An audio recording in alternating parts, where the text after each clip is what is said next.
The Louise O'Reilly. Thank you, Ceann Comhairle. Minister, witness after witness who attended the 8th Amendment Committee were very clear with us about the difficulties, or indeed the impossibility, of grading risk. It is different depending on your circumstances, depending on perhaps the number of children you already have, depending on your own state of health, your personal circumstances, and it's a decision that that doctors told us, including Professor Aral Kumaran, Dr. Boyle and Dr. Manny. They were very clear with us that it is difficult, if not impossible, to be able to grade risk. And we've spoken a lot about the chilling effect that that the 8th Amendment placed. And the purpose of this legislation has to be. There's a massive amount of beeping going on. Can we stop it? The purpose of this legislation has to be to get rid of the. Okay. Sorry. Is it? Can we have a bit of silence, please, Deputy?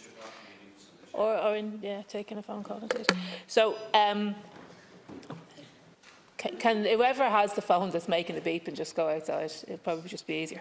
Anyhow, the purpose of the amendments as proposed, I can't call it, that noise is actually very irritating. The purpose of the amendments as proposed are to bring our legislation in line with what doctors themselves want.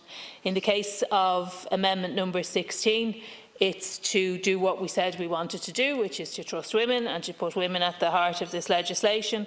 So it involves including a reference to consulting with her where possible.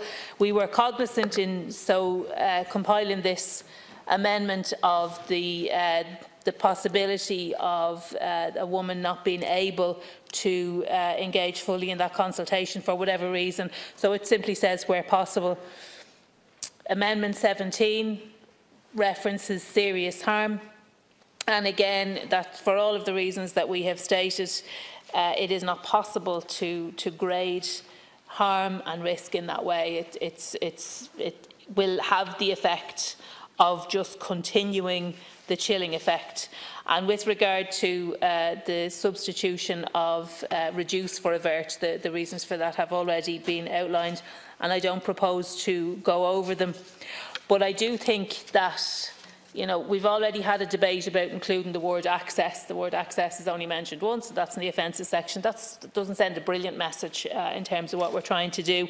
So to include a reference that explicitly puts the woman into the centre of the legislation, I think would be important. I think it would send a very clear message to those who voted yes to the what was termed, I think, a landslide, or whatever term you want to put on it.